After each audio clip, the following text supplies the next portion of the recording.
Salam alaikum wa rahmatullahi wa barakatuh. Bonjour à tous. J'espère que vous allez bien. C'est Kalam Kalam, petite vidéo pour parler un petit peu des idiots d'internet. Je parlais avec ce François Garcia Vero là, enfin je parlais. C'est une conversation très difficile parce que vous ne pouvez pas parler avec ces gens-là. Mais ce monsieur est un cas d'école et donc je vais essayer d'expliquer, de montrer en tout cas. On va se servir de lui pour montrer quelque chose qui est vraiment important. C'est très important de comprendre que toutes les intelligences ne se valent pas. Ça, c'est vraiment important à comprendre. Encore une fois, je reprends mon exemple d'Einstein. En physique, mon intelligence comparée à la sienne ne se valent pas. L'intelligence d'Einstein est hautement supérieure. Voilà, tout le monde n'a pas la même intelligence et tout le monde ne peut pas prétendre à la même chose. D'accord? C'est très important de comprendre ça. Et donc pourquoi ce cas de François Garcia Vero est très intéressant? Parce qu'il en est la synthèse. Ce monsieur est la quintessence de la bêtise illustrée. D'accord? Donc on va expliquer pourquoi. J'avais fait ma vidéo, vous savez, à propos d'Ukasha. Dans cette vidéo, si vous la consultez, si vous ne l'avez pas encore vue, moi je dis quasiment rien au départ.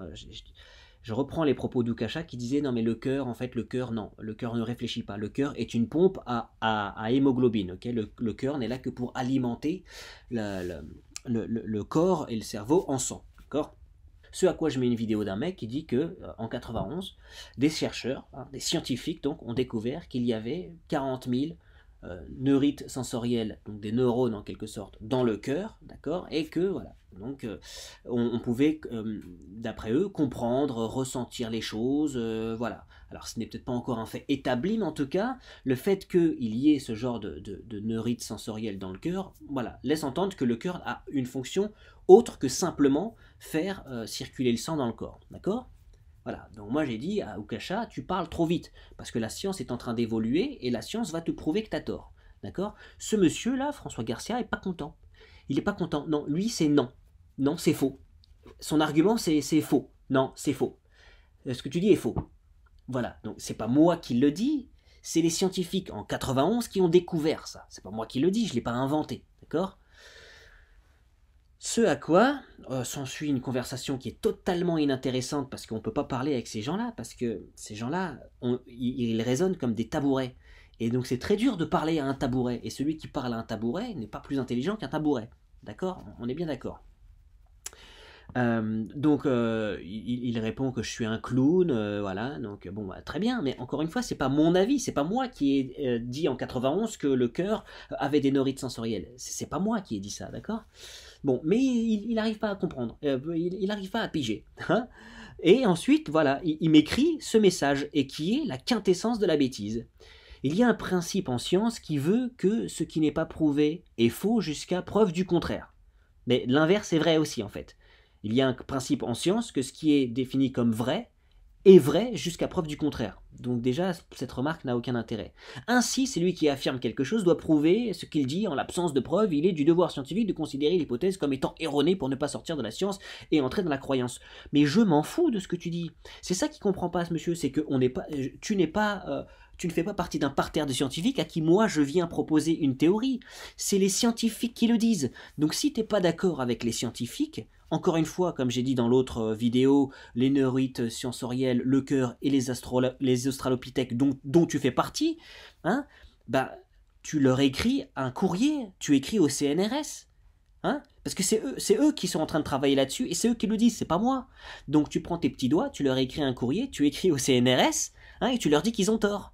Pourquoi tu viens me dire à moi qui rapporte la parole de quelqu'un? Vous voyez, c'est que ces gens-là, ils sont certains d'être intelligents et viennent moi me souffler dans les bronches alors que moi je ne fais que rapporter la parole de quelqu'un d'autre. Des scientifiques d'ailleurs. Et donc lui, il vient apprendre aux scientifiques comment on fonctionne en science. C'est fabuleux.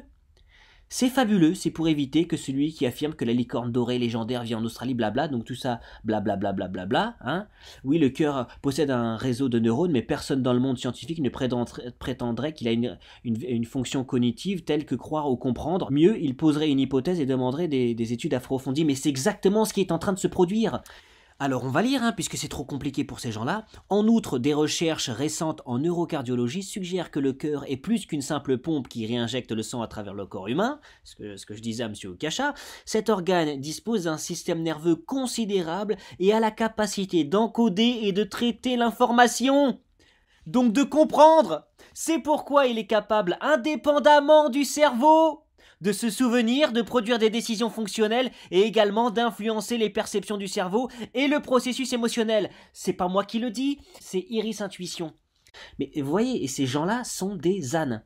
C'est pour ça que je le dis, ce sont des ânes.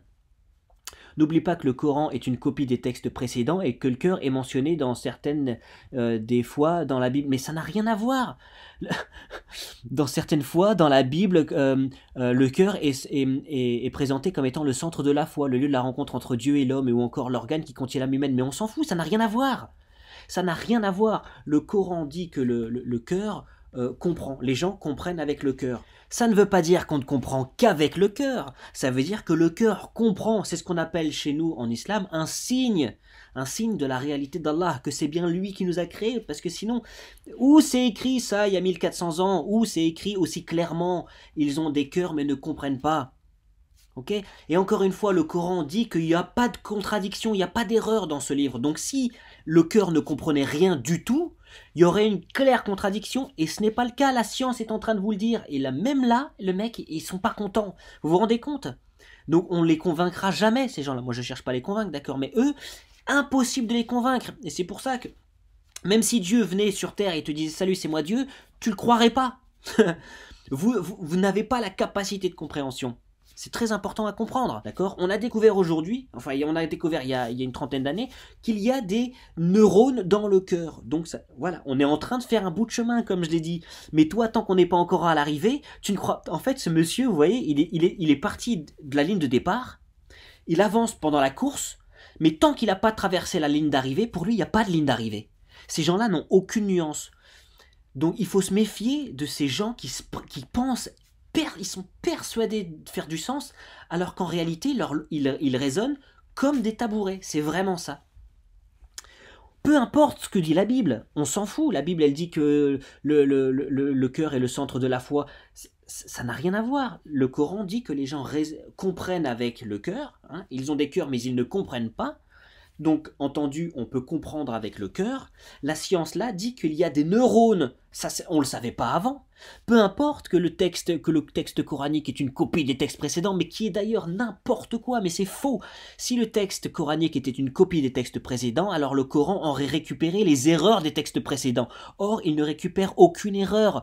D'accord? Donc, en fait, les gens comme toi, je vous parle plus, je vais te bloquer déjà, et vous tous, je vous bloque maintenant. Je vous le dis, les gens comme toi qui me feront des pages et des pages de bêtises, je prends plus le temps de vous répondre, en fait, je vous bloque manu militari.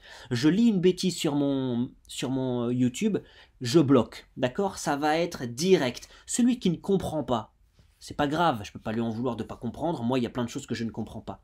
En revanche, celui qui ne comprend pas et qui utilise sa bêtise pour non seulement avoir la prétention de te donner des leçons, mais en plus dire n'importe quoi, maintenant je bloque, d'accord? Et regardez par quoi il finit, et c'est là qu'il se trahit, et qu'il trahit vraiment son manque d'intelligence. PS, il y a 10 fois plus de neurones dans l'estomac que dans le cœur. Je te laisse nous expliquer que l'estomac croit et comprend mieux Dieu et sa religion avec, vous savez, un petit smiley qui rigole la tête penchée. Il écrit comme un enfant de 15 ans. Alors je vais te dire pourquoi là, tu te conduis vraiment comme un idiot. Donc tu vas sur Science et Avenir, hein, tu cherches, d'accord? Le cœur a son propre cerveau, c'est le titre, hein? C'est pas moi qui l'ai écrit, le cœur a son propre cerveau, voilà, entre guillemets, hein, mais ils ont utilisé cerveau, hein, voilà. Donc tu vas à Science et Avenir et tu te plains à eux. Tu leur dis ce que c'est que d'être un scientifique, tu leur dis que pour être un scientifique, il faut machin prouver. Voilà, bah tu leur dis à eux que en fait, toi, tu sais mieux que les autres, hein, t'as mieux compris qu'eux. François, je sais pas quoi. Sûrement que toi, je sais pas d'ailleurs, je sais pas ce qui s'est passé dans ta vie pour que t'en sois à ce niveau-là. Peut-être, je sais pas si t'as fumé du shit ou je sais pas, peut-être toi t'as fumé ton dealer, tu l'as roulé dans un drap, tu l'as fumé. Je sais pas ce que t'as fait, mais faut que t'arrêtes, hein. Regarde ce qu'ils écrivent. Cela a révélé la diversité complexe des types de neurones constituant le système nerveux intercardiaque. Voilà, c'est pas moi qui le dis. Donc, ce que ça veut dire ça, c'est qu'il y a différents types de neurones. Comme tu comprends rien, je te l'explique. Tous les neurones ne sont pas pareils. Les neurones de l'estomac ne sont probablement pas les mêmes que les neurones du cœur. Voilà. Donc ça, si tu n'arrives pas à le comprendre, écris-leur à eux. Tu vas sur leur site et tu leur dis qu'ils ont tort. Voilà. Hein. Si tu regardes mon autre vidéo, tu verras que des scientifiques ont découvert que le poisson zèbre avait des neurites sensorielles dans la moelle épinière et que ces neurites sensorielles communiquaient avec le corps à propos du mouvement, donc faisaient accélérer le poisson sans passer par le cerveau. D'accord? C'est pas moi qui le dis. Alors maintenant, toi, intelligent comme t'es, ce que tu vas faire, a priori, si tu es dans la même logique que ce que tu as fait avec ma vidéo, tu vas leur écrire aux scientifiques. Tu vas leur écrire aux scientifiques du CNRS, tu vas leur dire non. Expliquez-moi pourquoi dans l'estomac, expliquez-moi que les neurones dans l'estomac permettent aussi de faire avancer le poisson. Les neurones sont de différents types. Donc c'est pas parce qu'il y a des neurones dans l'estomac que ce sont les mêmes que ceux qu'il y a dans la moelle épinière et que ce sont les mêmes qui sont dans le cœur. C'est fou comment on peut être débile et se prendre pour un mec intelligent. Et je vais finir ma vidéo en rappelant ceci. Discuter avec un idiot, c'est comme jouer aux échecs avec un pigeon. Le pigeon va se pavaner sur le plateau, il va renverser les pièces, il va chier sur l'échiquier et il va quitter en pensant que c'est lui qui a gagné la partie. Eh ben toi, t'es un pigeon qui joue aux échecs. Alors tu ne joueras plus aux échecs sur ma chaîne, d'accord ? J'en ai marre de parler avec vous en fait. Vous nous prenez beaucoup trop de temps.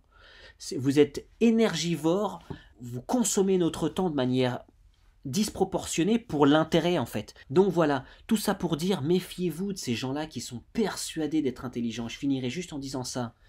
L'ennemi de l'intelligence, c'est pas la bêtise. L'ennemi de l'intelligence, c'est l'illusion d'intelligence. Celui qui est persuadé d'être intelligent alors que c'est une table basse. Voilà. Et il faut faire attention à ces gens-là. Ne vous faites pas avoir par ces débiles. Parce que eux, ils viennent avec toute la bêtise du monde, faire des phrases qui n'ont aucun sens. Ils mettent en rapport des idées qui n'ont pas de sens les unes avec les autres, comme la Bible. Oui, la Bible dit ça. Ils font des affirmations qui n'ont aucun sens. D'ailleurs, je te laisse prouver que ce que tu dis est vrai, en fait. Hein, puisque tu dis que le Coran, machin, a été copié, et que tu dis que là, celui qui affirme quelque chose doit prouver ce qu'il dit. Vas-y, prouve-le. Va le prouver sur une autre chaîne, en tout cas, parce que moi, je vais te bloquer. Hein. Mais voilà, vous voyez, tous ces gens-là, ils n'appliquent pas pour eux ce qu'ils veulent que les autres appliquent. Ils raisonnent vraiment comme des tabourets. Et en plus, il faudrait essayer de les convaincre et tout ça, machin. Voilà, donc vous êtes une perte de temps considérable, donc je vous le dis. Les gens comme toi, je vous réponds plus et je vous bloque immédiatement. D'accord ? Voilà. Les amis, portez-vous bien. Prenez soin de vous. À la prochaine, Inch'Allah ta'ala. Assalamu alaikum wa rahmatullahi wa barakatuh.